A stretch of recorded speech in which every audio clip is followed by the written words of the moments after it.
Et la fin de la deuxième journée de la Lidl Star League, le premier vrai test pour Aix-en-Provence, les ambitions nationales et européennes pour deux équipes. La confirmation attendue pour Chambéry, la montée en puissance également pour Aix-en-Provence. Larsen avec Claire, Bonnefond, la sortie de Paturel et le tir redoutable. Nouvelle fois la lecture de Gentil et la relance pour Anctil face à Baznik. D'aucune discussion. Oui, ce que disait Pierre, c'est que Nicolas Claire en avait quelque peu rajouté, mais il a été de toute façon totalement déséquilibré. Rien à dire là-dessus. Bien défendu de la part des Aixois et ballon rendu au PAUC. On vous parlait des flèches aixoises avec Gabriel Husch. Vraiment, alors pour le coup, totalement différent. Il est sur les talons, hein, sur les tirs de loin et sur sa ligne, presque pratiquement dans le but. Nicolas Claire, bis repetita, alors que vous le disiez, sur les duels, il a cette capacité à aller très vite au-devant de l'attaquant. Costoya, tir contré, les coups à 2 contre 2, vous voyez. Et puis, on est capable d'accélérer. C'est bien fait. La bonne utilisation surtout. Buteur du championnat, flamboyant hein, depuis son porte les couleurs de Chambéry. Énorme. Que dire de Nicolas Claire? Oui, mais c'est période. Alors c'est évidemment à mettre au crédit de Nicolas Claire. Bien joué ce service.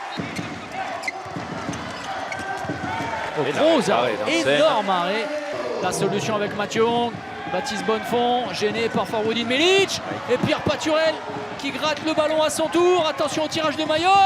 Et derrière, la roucoulette inverse. C'est très mal négocié de la part des Aixois. Et le gros arrêt à nouveau. Énorme entrée, le bon choix. L'arrêt de Gentil. Ça va aller vite. Et derrière, la passe laser. Et l'énorme arrêt de Hansen. Tout va bien pour lui, merci. Beaucoup de qualité, regardez, dans son déplacement. Il offre le côté ouvert à Pierre Paturel et derrière l'arrêt en étoile ultra explosif. C'est la limite du refus de jeu et le tir au-dessus des bras. Retour intérieur, Melic, le renversement et le ballon gratté Mathieu dans le but vide. Pour lui, c'est qu'Alex Trita, vous l'avez dit, Alex Trita a déjà été exclu à 2 reprises, donc quelque part, ouais, belle parade, super parade. À nouveau, ce tir soudain devant Deschwanden. Et quelle intervention d'un Hansen qui est en train de faire tourner la rencontre. On va peut-être venir de Claire. C'est le cas. C'est énorme. T'oublies Marisco. Il est aussi lui aussi en train de faire la différence. L'énorme entrée dans cette partie d'Anders Lynge Hansen et ça peut faire mal aux têtes des Chambériens. Sur la diagonale. Rigoras qui est en train de faire des dégâts et qui entretient plus que jamais l'espoir. Le coaching gagnant également d'Éric Maté qui a relancé. Des passes. Passe à l'enforce. Et le ballon gratté, récupéré après une grosse défense de Babarskas. Il y a match, à nouveau le suspense est relancé. Avec Faustin. Brief dans l'intervalle. Le bloc de Marisco. Le match est totalement relancé. Et la deuxième victoire consécutive d'Aix-en-Provence. Après la semaine dernière. 3 équipes désormais sont à égalité en tête de la Lidl Star League. Le PSG, Nîmes et Aix-en-Provence.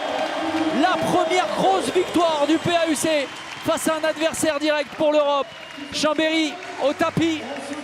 Aix-en-Provence aura surtout bénéficié d'un immense, d'un extraordinaire Nicolas Claire. Il y a eu trop d'imperfections, on rate beaucoup de tirs à 6 mètres. Voilà, en défense, on a manqué un peu de profondeur, je pense. Puis voilà, on n'a pas su faire notre jeu, jouer notre jeu, bien défendre, monter les ballons. Vous savez que Chambéry, c'est une équipe qui court beaucoup, qui est très physique, qui sont forts en contre 1. Et du coup, on savait que si on voulait gagner, c'était nécessaire d'être très fort aussi sur leur jeu. Et bon, heureusement, finalement, on a réussi à les battre depuis longtemps.